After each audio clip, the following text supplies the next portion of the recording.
Hello, this is Amanda Welch welcoming you to this BitesizeBio web seminar, which today is sponsored by Luminera. Whether you require high sensitivity for fluorescence imaging or color reproduction that matches exactly what you see in the eyepiece, Luminera offers a wide portfolio of cameras that are compatible with any microscope and come complete with image analysis software and a 4-year warranty. Today's presentation is titled Color Image Quality Control in Microscopy and is being presented by Mark Clymer.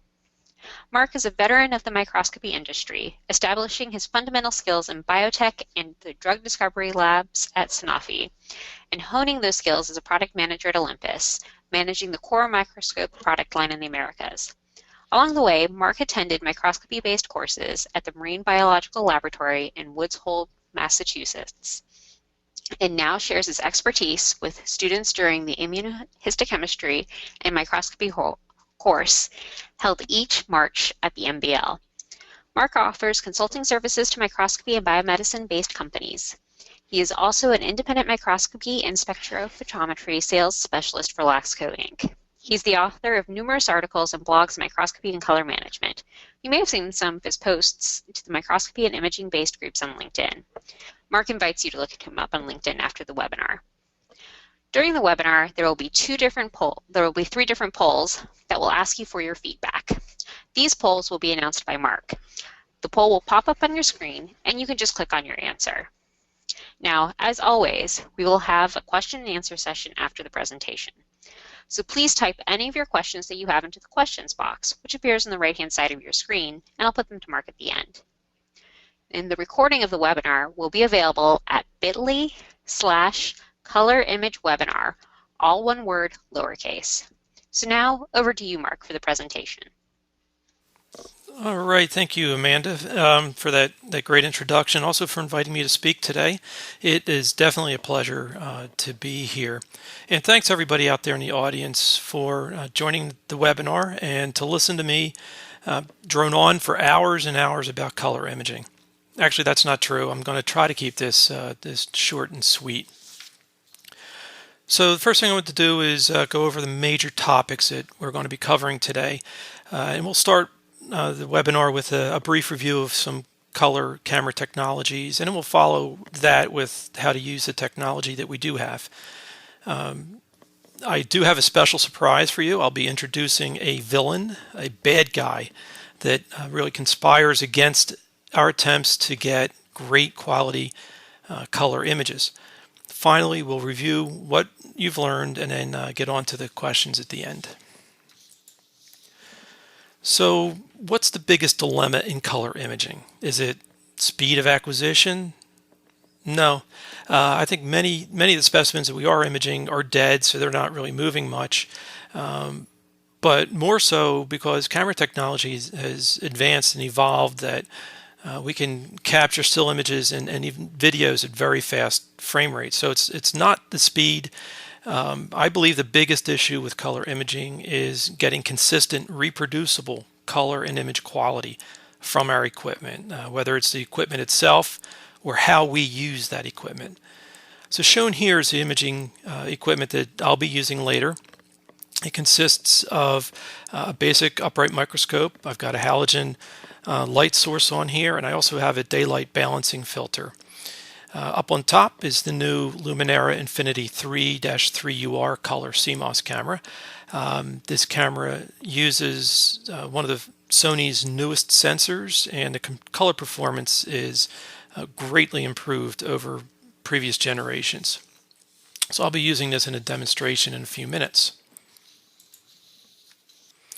Well, I bet you didn't expect already that there was going to be a test. Amanda told you there was going to be a poll, and this is the first of the three. So we'd like in this poll to get for you to tell us which color technology is used in your microscope camera. So is it number one, a bare color array? Is it an LCD filter or a color filter wheel? Is it a 3-chip or a 3-sensor camera, or the fourth, you just don't know, and that's okay too.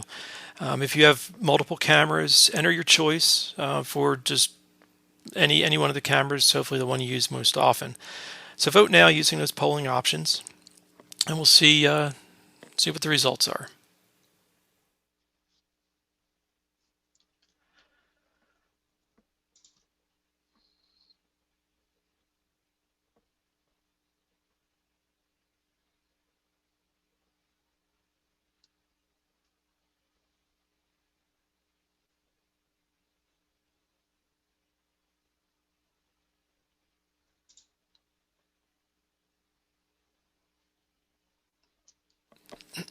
So Amanda, will we see these live? Yes, so you should be able to see the results of the poll on your screen. If not, then it looks like about 8% use a bare color array, 8% use the LCD or color wheel, and 8% use the 3-chip camera. However, 76% do not know what color Okay. technology is used in the camera. Well, that's interesting results. So we've got a fairly balanced between the people that do know, that they know exactly what technology they have, but and a lot of people don't know. Well, here's what I'm going to do now is kind of describe what these 3 different technologies are. So the bare mosaic or bare filter array, sometimes you'll hear people call it a bare mask, and that's represented here by these blue, green, and red squares on top of the gray squares. But they're really red, green, and blue filters that are placed on top of each of the pixels of the camera sensor. You may then ask, well, okay, if I've got all these pixels and all these different color filters on here, how do I get a nice high resolution image from those? Well, basically what the camera firmware does is it's able to estimate how much, say if we look at this blue pixel here, how much green is in here and how much red is in here as well by the neighborhood. So it's able to look at the surrounding pixels, and it does that for each of the channels. So it fills in the green and red for a blue, and the blue and red for a green, and the green and blue for a red. So that's what a bare mask filter does. By the way, this is the most widely used technology in color imaging, and it's found in digital SLRs, if anybody's still using those, and cell phone cameras. So very common.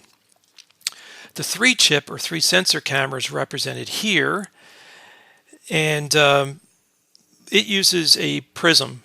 Splits the light into the three different color channels, as you can see there, and then it has a different camera sensor to detect each of these channels. What the camera then has to do is to combine then those color channels into one multicolor image. The third technology is the filter wheel, or a liquid uses a filter wheel or a liquid crystal device, and that is placed between the microscope and a single monochromatic camera. The camera captures an image. It's similar then to the 3-chip. The camera is going to capture an image of each of the color channels as the filter wheel changes channel, and then has to merge those images to make the full color version. So even though we saw 8% across the board, with the exception of a lot of people not knowing what technology they do have in their camera, each of these technologies really can deliver very high quality color images. But wait, we're not done yet. When it comes to color quality, that is generally going to be dependent on the firmware and the software that's associated with the camera. I'll explain a little bit. We're all familiar with the name Sony. They're a huge producer of camera sensors, but they're not the only chip manufacturer, and they don't sell to just one camera company. Camera components are built to specifications, but even then the components vary in quality across the production batches. The camera manufacturer then can select the ones that they want to use, the different components, and then they have to integrate those components into the cameras that we use. So some companies go a step further, and they can create special color management profiles. what I like to call the secret sauce, and the purpose is really to give a particular color essence to an image based on experience. So, as a general rule of thumb, the more engineering and effort that a camera company puts into their product, the more it's going to cost. But regardless of all the extra features and any secret recipes, the important point is that you want the images that you get with your equipment to be consistent. Then you've got a solid starting point for any adjustments. But before we ever begin imaging, we have to consider light's role in generating color. So let's take a quick look at microscope illumination. Microscopes focus light onto a specimen, and our detectors, whether it's our eyes or the cameras, detect the light that's either transmitted or reflected through the specimen. So is all light the same? I think as you can see here, no, it's not. In early microscopy, sun was the primary light source. I don't think anybody is using a microscope with a mirror and sitting in a windowsill now. But we've since added incandescent bulbs for convenience, followed by the halogen bulb that we're probably all familiar with. The latest technology to the party are the LEDs. In this diagram here that I show, you can see how the emission spectrum of each of these light sources varies. It's important to note, too, that the spectrum for incandescent and halogen also changes as you change the intensity on your microscope, the voltage as it's represented here. And here you can see that impact on the images.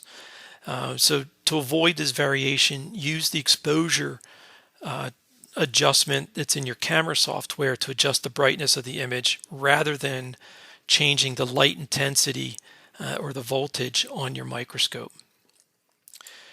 Here also I wanted to show the spectra of a common Bayer filter array. The camera firmware accounts for the peaks and the valleys that we see here in this spectrum, and to help kind of normalize the intensity. So, but when you combine this is what a camera is detecting to the variation in the light sources, you can see just how challenging it can be to establish a consistency and high quality color across different microscope configurations. So some camera software also makes it easier to get consistent images with better color balance. I'm only showing a couple of examples here as well. So, but your acquisition software may already have some presets like this to help balance the color based on the light source of your microscope, or even the application, the type of specimen you may be imaging. Remember from the last slide, there can be major differences in the emission spectra of the light sources, and these presets are going to help get closer to the target. The term target in this case is referring to an industry benchmark color temperature for an image, and it really dates back to the days of film, but it's now been adopted and very well adapted to digital imaging. The target is around 5,000 Kelvin. What's that really mean to me? You might ask. It's typical that halogens have a color temperature of about 3,000 Kelvin. And you can use a daylight balancing filter, as I mentioned I have on my microscope, to convert the color temperature to approximate 5,000 Kelvin. Some microscope companies will offer these filters with the microscopes, but you could use something like a Kodak 80 series filter to do the same thing. Bright white LEDs are very common in microscopes, and they have a color temperature around 6,000 Kelvin.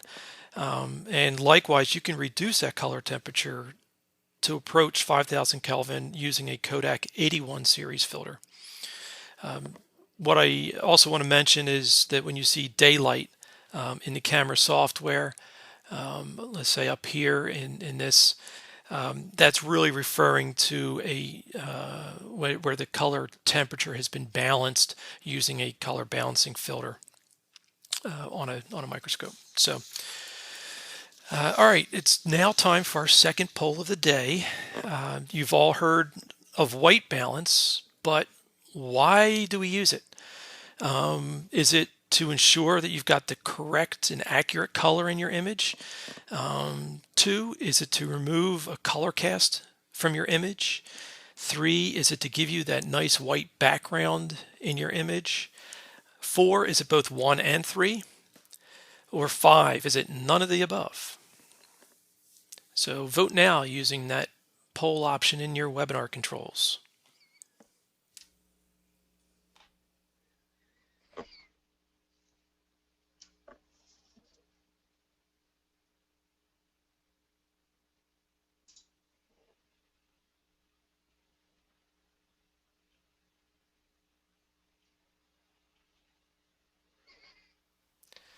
And Amanda, you can let me know. I think as presenter, I don't see the poll come up, but you can let me know what the results are.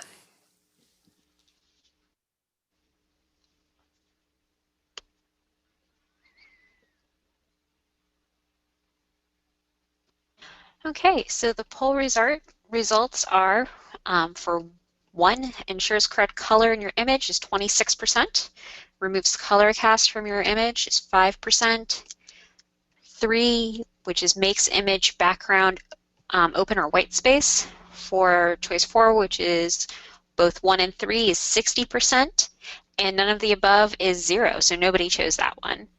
Good, because that's not the right answer. This is interesting.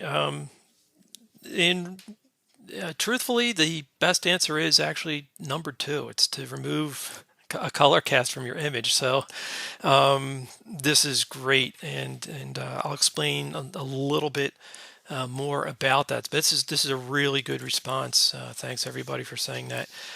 So what I'm going to do is do a demonstration with my microscope, and I'm going to show you what white balancing looks like and the results that you would achieve. So let me shift out of this, and I'm going to shift into my Luminera software here, and you can see that I do have a live image on the screen, right? Okay, so and the first thing I want to point out is I love to use a histogram. So if your software has a histogram option, please use that, and I'll show you why it's useful. At least give some ideas. But here in the Infinity software, you can find it under View, Tools, Auxiliary Windows. Auxiliary Windows, you can see it there at the bottom. It says histogram. The other thing is I can set up my settings and interface, and here I can choose histogram, and then every time I launch a software, my histogram comes up. So that's what I like to do. But so here's this image, and what I want to do is I want to save this just so that we have it to refer to. So there, I'll capture it, and I'll just drag that off to the side. And let's go back here to this image, and that's live. So first step in white balance, I move my specimen completely out of the way. I even go off the slide to an open field. I just want to white balance my optical train, just my microscope and any filters that I have on there. I just want to create a white balance. Now, the one thing you can see here on the right is on my histogram is my 3 color channels are very distinct. Even though this looks fairly gray, it does look pretty blue, and you can see that here that the blue is shifted far to the right, so that's much more intense in this. But what I'm going to do is white balance. Now I've got 2 different options here. This white balance does a global white balance, so it'll sample the entire field of view. The other one is an area white balance. It's kind of like an eyedropper tool where you can pick an area and choose that. I don't particularly like using the area white balance because I'm selecting a pixel and it relies on my own bias as to what to white balance on. So I like to let the algorithm do the work, and I choose white balance and watch that histogram. Boom. You see all my color channels are together, and you see it's a nice even gray background. Okay, so now I'm going to move my let's bring my specimen back into view. We'll get pretty close to finding the same field since I only moved in one direction. And voila, haha. So, although most of you thought that or many of you actually thought that the purpose of white balance was to give and ensure that we have correct color in the image, you can see that the color definitely did change. There's absolutely no guarantee that this color is correct. However, it may be closer. What it does really well, white balance will accommodate for difference in color temperature, which also has to do with the different color channels. So you think back to the spectra, what might be a little warmer and what might be a little colder. But we don't know which of these actually has the right color. Anyway, so that is white balance. So let me escape out of or close this. Let's go back into the presentation and enlarge that. So to remove the color cast, white balancing will kind of equilibrate those color channels of the camera. It results in a nice gray background.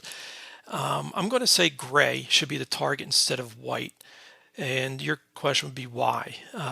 Well, white means that pixels are saturated. And that means that some photons or data have been lost or can't be detected. So think of a pixel as a glass and photons as water drops. And you fill the glass with water. Any additional water coming in won't be detected and gets just is ignored. And I don't think that anybody wants to throw data away, at least not during acquisition. You can choose to do that later by cropping and so forth, but don't do it during acquisition. The great thing about white balance is that you can do it with your camera software before acquisition, and this is definitely the preferred method, or you can use image editing applications to white balance after acquisition. So as I demonstrated, that is white balancing before acquisition, and then I would just, after doing that, I would just proceed and image all of my specimens as normal. I also want to point out that you have the option to white balance once, or you could also use a continuous or automatic white balance. My preference and recommendation to everyone is white balance once at the beginning of your imaging session. Then, as long as you follow good microscopy practices, any color shifts that you may see between specimens can be attributed to the specimen and not the equipment. So you're establishing that baseline with your equipment, and then including the camera, and then anything you see that varies is a result of the experimental or something else in the system. Could be your staining protocols, for example. With continuous white balancing, you can actually see the color shifting even within the same specimen as you pan around. So that's why I don't like the moving target. The main point about color quality control and what we're discussing is to be consistent with your approach. If you're going to white balance before acquisition, always do it that way, and vice versa. So if you maybe don't have a white balance or it doesn't work particularly well, try to use the same process over and over and over again. And I do want to add a quick public service announcement. Please document, describe, and disclose all of your imaging steps. No matter how routine you might think that they are, include any post-acquisition adjustments. This is a best practice for ethical imaging, and you may be asked to provide that information at some time. So there's a number of other adjustments that can be made to the images. However, I discourage using these. These adjustments are based primarily on human perception, and each person really has a different perspective. What's good, what's bad, how far can I push some of these adjustments? These are difficult then to describe to a peer or to reproduce by a peer on their imaging system. In general, there's very little control when using these settings, and they're not going to be the same between manufacturers or software. So if at all possible, please avoid these adjustments, especially hue and individual channel adjustments. Gamma, I will say, can be very useful. It helps reveal detail that may be in dark regions of an image or of a specimen. But I still recommend not to adjust this setting during acquisition. You can adjust gamma in post acquisition adjustments as well. The one caveat I want to add is that if you feel that you absolutely have to make these types of adjustments, use the exact same adjustments for every image that you're acquiring. This is also best practice for ethical imaging. So this is your third and final poll. Question here is, do you currently make color adjustments after acquisition? So make your selection now. It's a quick yes, no. There's no right or wrong answer. We're just taking a poll, see what people do.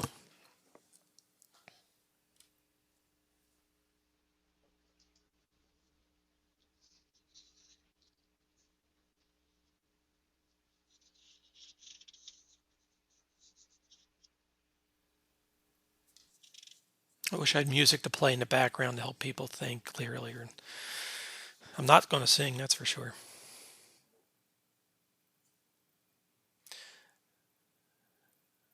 Okay, Amanda, what do we have? So we have 44% voting yes and 56% voting no. All right. I wonder how close that is to being 50-50, within the sample. All right, that's good. That's good. And I'm sure there's reasons out there. We're not going to delve into what those possible reasons are. But as we've been learning, I think so far in the webinar, color can vary and does vary. And we need to account for that, especially if we're going to be comparing or presenting or even publishing these images. So normalizing the color among the images is common, and it could be useful, really, if you're going to be analyzing those images that may originate from different systems or different sessions, or you have different people taking those images. There's a plethora of tools that are available for making the necessary adjustments, and I'm not going to get into any of those. That could be a great topic for another talk. One point that may seem obvious and can often be overlooked is to make a copy of your original image. I don't have that here as a bullet, but never make any adjustments on your original image. You never know when you have to go back to that original. It's easy to make adjustments that are permanent too if you forget to set up histories and so forth using these image editing tools. But so always make a copy or multiple copies and make your adjustments to those copies. Save your original someplace else. You'll also make life so much easier for yourself if you first optimize your camera settings. So take the best images you can at the beginning. You'll thank yourself, because then if you feel that you have to make post-acquisition adjustments, you'll be making fewer of them.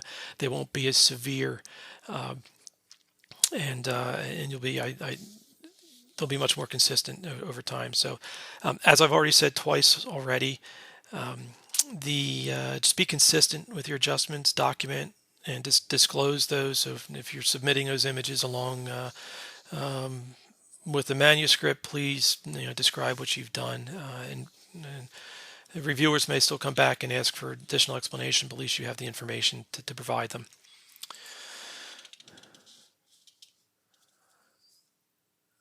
Okay, where do we go? There we go. So there are some alternative approaches that are slightly more sophisticated than what we've already discussed, and these are designed to reduce.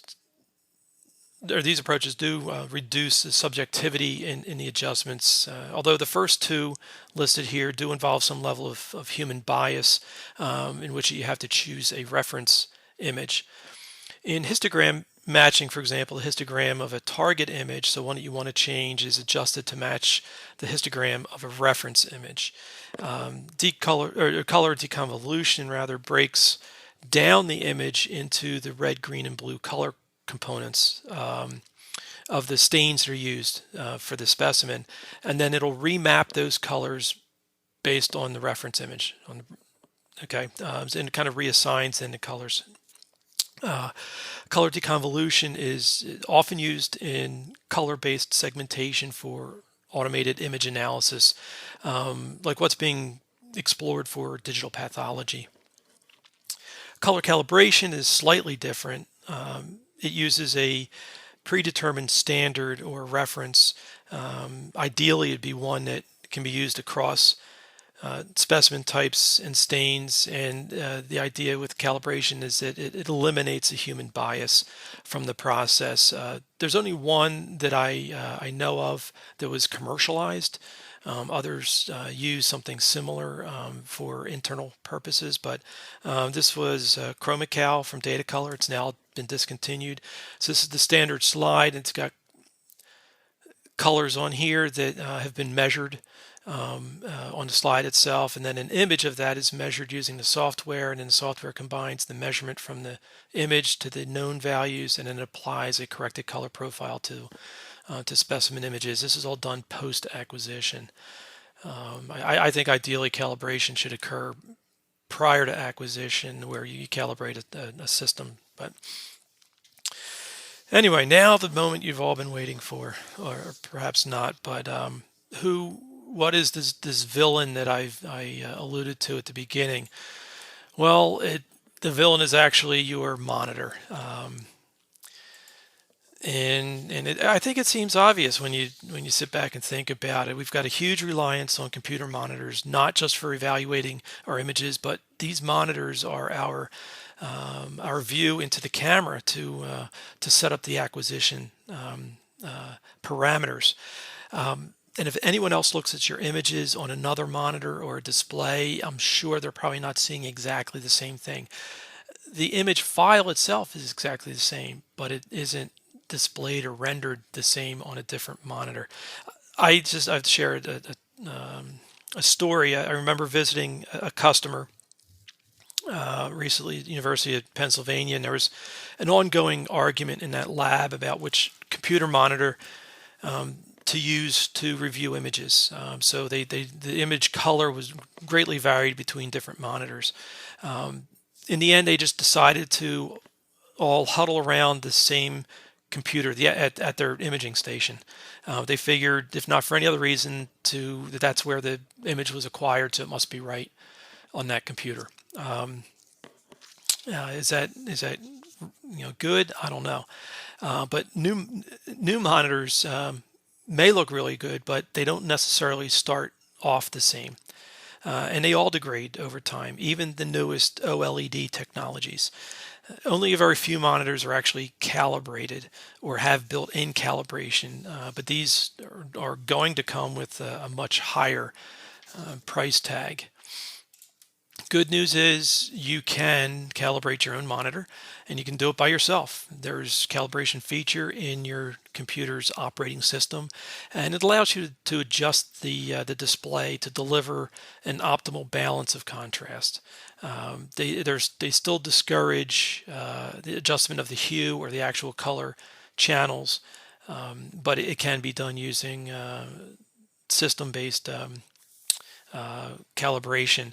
There's also free and online options that seem attractive, but all of these methods so far have something in common, and they all rely on your perception and your bias of whether the color you see on your display is accurate or not. Now, our eyesight varies with the time of day, also with what we've had to eat or drink, even how well we slept the night before. Not to mention high ambient light levels pose one of the biggest challenges to calibrating monitors or seeing color correctly on a monitor, and I don't think we all have the opportunity to sit in a darkened room. We use the space that is available.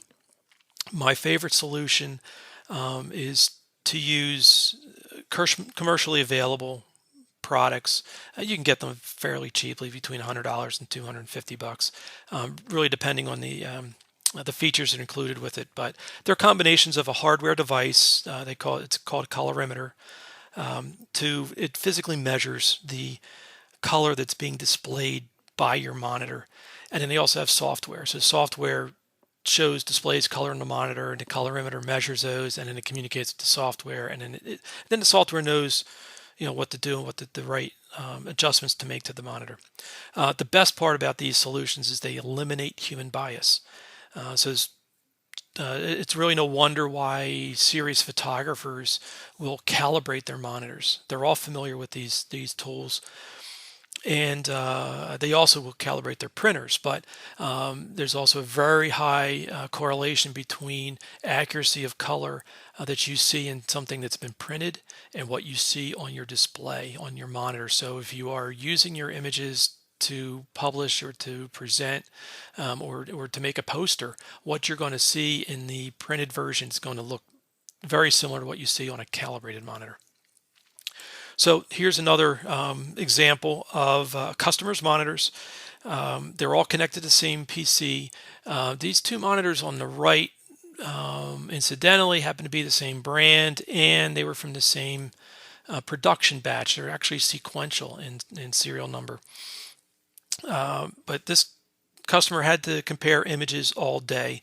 They wanted to make sure there was consistency in other aspects of his process: the staining, the sectioning, the cover slipping, and the imaging. So he wanted to make sure that his PC was displaying the colors correctly, or accurately and consistently. So he really had no idea which display was right.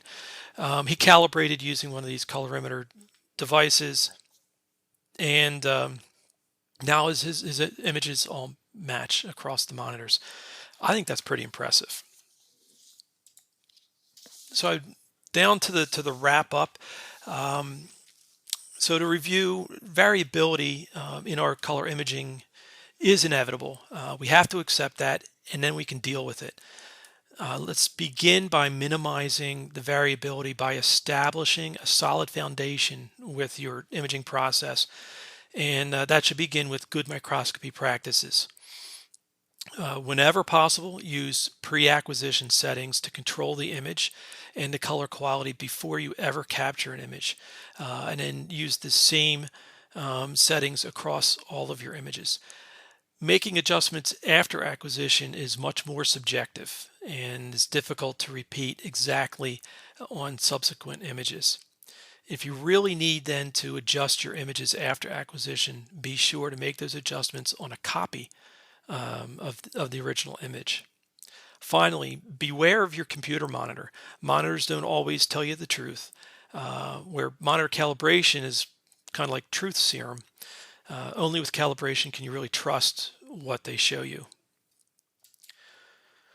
So control and consistency in your imaging process are essential to ensuring repeatable, reproducible, high-quality color images. And a documented imaging process is key to image quality control. That's all I have for today's webinar. Thanks to everyone out there for your time and your attention. Thanks to Amanda and the folks at BitesizeBio, and thanks to Luminera for sponsoring this event. Thanks, Mark. That was an excellent presentation. If anyone else has a question, please feel free to post it in the questions box that appears on the right of your screen. So our first question, or our first two questions, come from Kavita.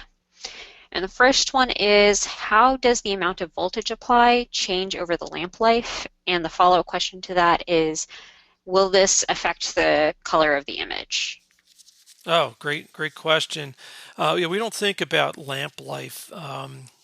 And voltage in most cases applies to anything with a tungsten filament or an arc, and definitely over the course of a lifespan of a halogen bulb, probably the most common that's still out there. It requires more and more voltage to attain the same spectral qualities of a bulb. Generally, these are difficult to observe because we're looking at bulbs that can last for 6 months to years, but you may have to apply more voltage. So, as I showed very early on, talking about voltage and not to adjust it, when you have low voltage with a halogen lamp, it's a very yellowish looking type background or a low color temperature. The more you apply, the higher the color temperature. It looks a little more blue or cooler cast to it.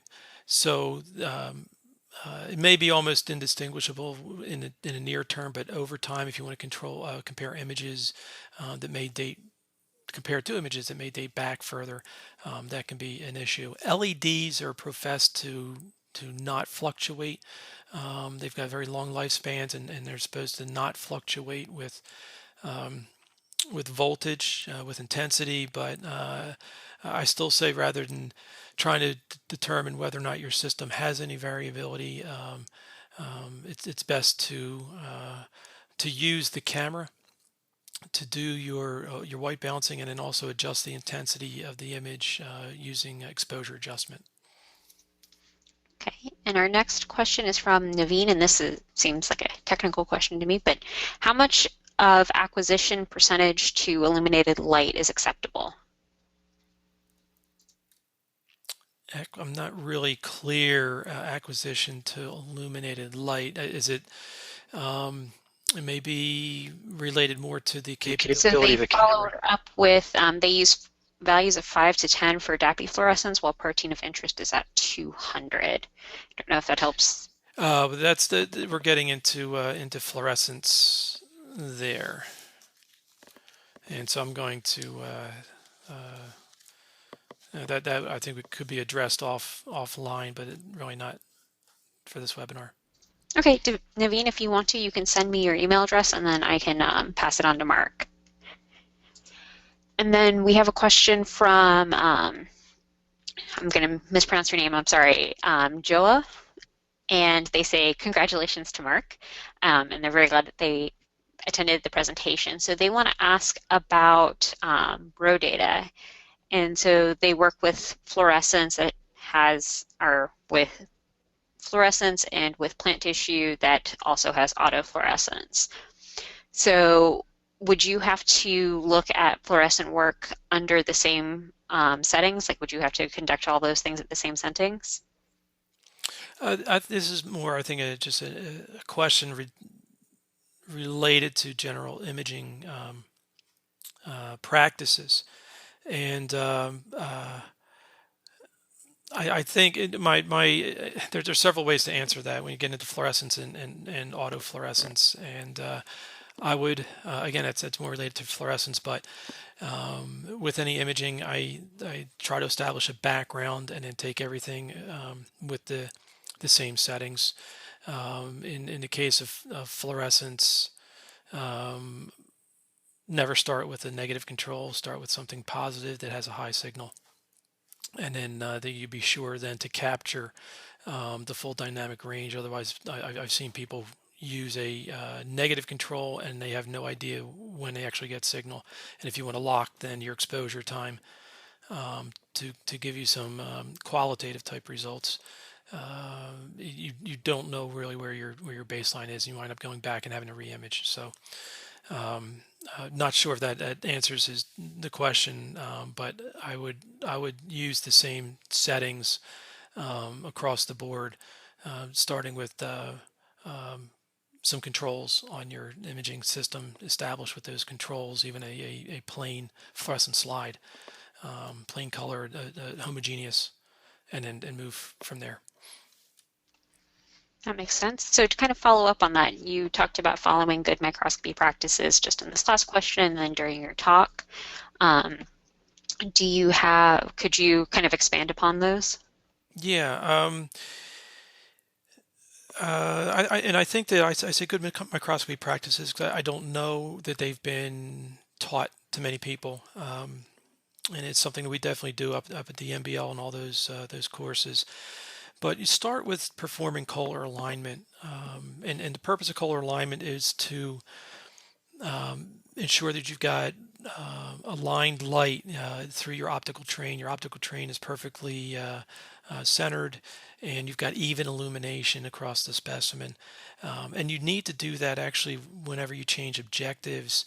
And with transmitted light, it's matching the numerical aperture of the light being delivered to the specimen and then what is being then collected by the objective. So you want the NA to align. So there's often a condenser aperture adjustment on the condenser, and you can adjust that. It only takes a second, truthfully, when you're changing between objectives. And I don't see any reason, if it's so short, why people don't do it all the time. Second thing is you want to use, and I think I mentioned this already, use the camera's exposure time to adjust the brightness, and not to use the intensity knob on the microscope or the light source, as that can change the color temperature. I showed images earlier on of what happens when you do that. Another thing that you can do is if it is very bright, you can use a neutral density filter to attenuate the light, in addition to adjusting the exposure time. Third thing is white balancing once at the beginning of an imaging session, and then using the same camera settings across all of your specimens during that imaging session. Finally, then using identical post-acquisition adjustments. So this is all best or good microscopy practices. Get your equipment set up and optimized, and then follow a protocol through the remainder of the process.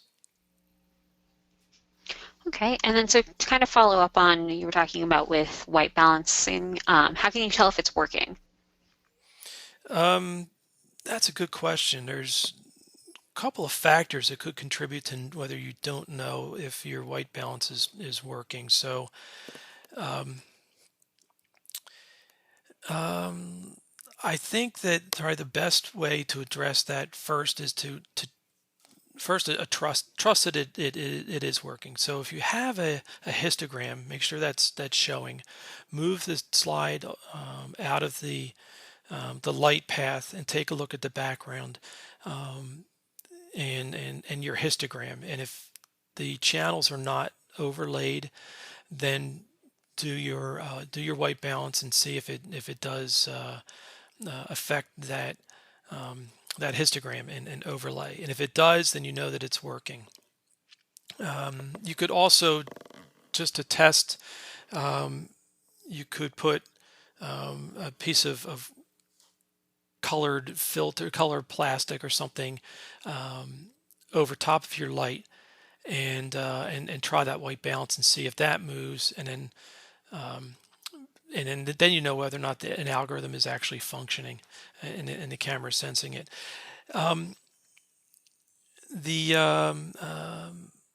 Finally, the other thing that you may not know, if white balancing seems to be working on the camera in the software, you need to know whether or not your monitor is showing the colors properly. So the camera could be working in software, but your monitor may be off. So if that's the case, you know if the background kind of looks, if an empty field looks bluish or pinkish or yellowish, that it could be then your monitor and not your imaging system. So then you may need to do a calibration on your monitor. You could always look at another image that has like a white or something gray or a grayscale and see if that looks the same on your monitor. So if you know then white balance is working and the colors don't look right on your monitor, it's probably your monitor's at fault. Okay, and then we have one last question from Chung asking if there is any commercially available section for color calibration. So I think they're asking about like a slide or something that you can put under the scope to see. There are devices that are available out there.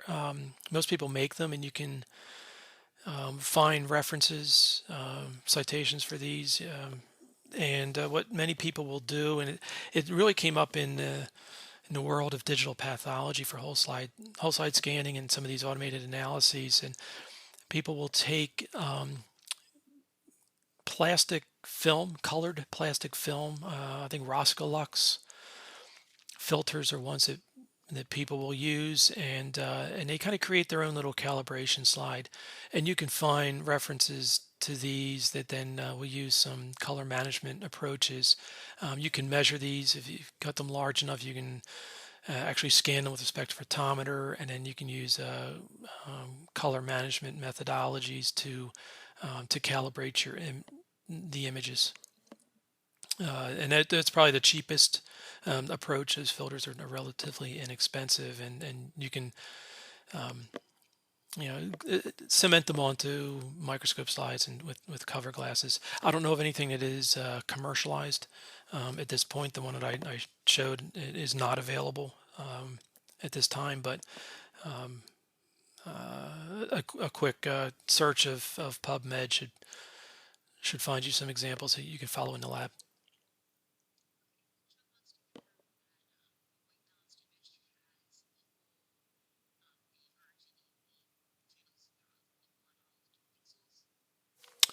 They should be, yes. You may find some because of spherical aberrations. You may and some chromatic aberrations within your optical train, your objectives and so forth. That not every pixel is going to be exactly the same because it's not doing a pixel by pixel white balance. It is a field-based white balance. Okay. Well, that looks like our last question, so that brings us to the end of the webinar. So thanks again, Mark, for a very illuminating presentation and a great discussion. And thanks also to our sponsor, Luminera. Thanks for having me. And finally, thanks to you, the audience, for taking the time to attend and listen in. If you've enjoyed the seminar and would like to view the video recording of the session, please visit the seminars page on BitesizeBio.com. It should be available within the next 24 hours. There, you can also see the other webinars we've lined up for you in BitesizeBio. So until next time, good luck in your research, and goodbye from all of us at Luminera and BitesizeBio.